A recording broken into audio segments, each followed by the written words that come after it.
I went out of the court. They're all just pushing. They're all kind of like pushing you against the wall. And I was getting closer and closer to the wall. And I was The space around her was shrinking fast. With every surge from the crowd behind, 20-year-old Alex Eala felt herself pushed harder against the wall, her shoulders grinding into the cold concrete. Somewhere in the chaos were her father and coach, but here, there was no security, no barrier, just hundreds of fans who had waited hours for a glimpse of her at the 2026 Australian Open. Trapped and overwhelmed, she cried out the only words that might cut through the noise and save her. wait, give me some space or I'm gonna like get run over. Give me some space or I'm going to get run over. When one of the WTA's fastest rising stars needs protection just to leave a practice court, and none is there, the sport faces a story it can't ignore. Weeks later, what Alex Eala shared on a podcast revealed something far deeper than a single frightening moment in Melbourne. She arrived at the 2026 Australian Open carrying more than a racket bag. She carried the weight of an entire nation, a global Filipino community stretching from Melbourne to Dubai to New York, showing up in force and waving flags wherever she played.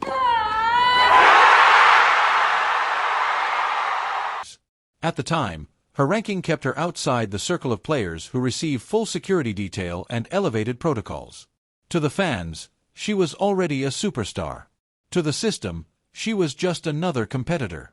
That gap became impossible to ignore on an outdoor practice court at Melbourne's National Tennis Centre. The setup was ordinary. Bleachers on both sides, a ramp from court level, no barriers, no security presence, nothing separating her from the crowd.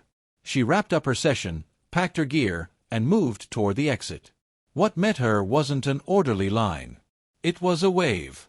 Fans surged forward, phones out, calling her name, reaching for autographs and photos, as the moment spiraled beyond control. Watch out, there's a kid. Oh, yes, yes. He's slow. Yeah. Everyone wanted a piece of the moment, a touch, a photo, a signature. Those at the front could see her. Those behind couldn't. And they kept pushing. Weeks later, Alex Eala recalled it on the Players Box podcast. People kept streaming in, all asking for autographs. She couldn't move. A wall stood right behind her. The crowd further back had no idea what was happening up front. They just kept pressing forward, tightening the space, driving everyone closer together. With each second, the pressure built. She felt herself being pushed harder and harder, inching closer to the wall, with nowhere left to go. All just pushing. They're all kind of like pushing you against the wall. And I was getting closer and closer to the wall. And I was, Oh, this is getting dangerous. Her father was there. Her coach was there. But neither could stop physics. The crowd's love had turned into a real safety risk, and no one on the tour had planned for it, not for a player ranked outside the top 30. Alex Eala now needs security just to practice. And the fact that she had to realize that on her own says everything about how quickly her rise has outgrown the system around her. What happened in Melbourne wasn't just a one-off scare. It's part of a pattern the tennis world can't ignore anymore. On that same Players Box podcast, Eala explained when she first noticed the shift. It wasn't during matches, it was during practice. That's when it hit her, things had changed. Fans weren't just watching her compete, they were waiting for her before she even stepped onto the court. City after city, tournament after tournament. Melbourne, Dubai, New York. This wasn't local hype. It was global, and it followed her everywhere. Now compare that to the typical experience of a player ranked in the 40s. You walk onto a practice court, maybe a few people glance up. You finish, pack up, and leave quietly. No crowds. No pressure. No need for security. Eala's reality is the complete opposite. And that gap, that contrast, is the real story. No other player at her ranking is forcing a conversation about practice court security. The pattern becomes even clearer when you look at where it's happening. Eala herself pointed it out. New York, Melbourne, Dubai. Especially in the Middle East, where large Filipino communities turn her presence into something bigger than tennis. At those stops, her matches, and even her practices, become events within the event. It's not just about her game. It's about identity, pride, and representation stepping onto the court. Even top players have noticed. Jessica Pegula, a world number 5, saw it firsthand in Dubai. She shared how her coach heard a massive crowd from the hotel and had to ask what was going on. The answer? Alex Eala.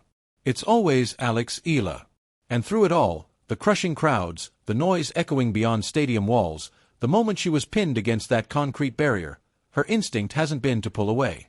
It's been to move closer. During the 2026 Miami Open, viral clips showed Alex Eala doing something few rising stars would risk. She waved off security and stepped forward, letting fans come close for photos and autographs. She didn't stay behind the barrier. She walked past it. That isn't brand management. That's connection. It's a player who understands that every fan waving a Filipino flag in a foreign stadium came a long way to feel seen, and she meets them halfway. If you followed her journey from the start, if you saw her impact before the rankings caught up, that moment in Miami wasn't surprising. It confirmed everything. The bond between Eala and her supporters isn't manufactured. It's one of the most genuine forces in women's tennis right now. Desiree Crouchick knows the tour. She's played Grand Slams, won major doubles titles, and seen every level of crowd energy the sport offers. Alongside Jessica Pegula, Madison Keys, and Jennifer Brady on the Players Box podcast, she represents years of elite experience. So when Eala shared the Melbourne Wall incident, it was Crouchick who cut straight to the point, almost stunned. "You can ask for security." Eala took that advice. At her next practice session on a main court, she requested protection, and the difference was immediate. Crouchick's reaction said everything. "Oh my gosh, the security helped so much. Yeah, you're crazy big here." That line hit differently because of who said it. Not a fan page. Not a headline chasing clicks. A fellow pro, someone who's lived inside locker rooms and tunnels across the tour, telling Eala to her face that her fame has reached a level that demands protection. When top players validate something like this, it stops being opinion. It becomes consensus. And Melbourne wasn't a one-off, it was a warning. Eala's clay swing begins with the Linz Open in early April, followed by stops in Stuttgart, Madrid, Rome, and French Open. 5 European events where Filipino communities are growing, and where her presence is getting louder in real time.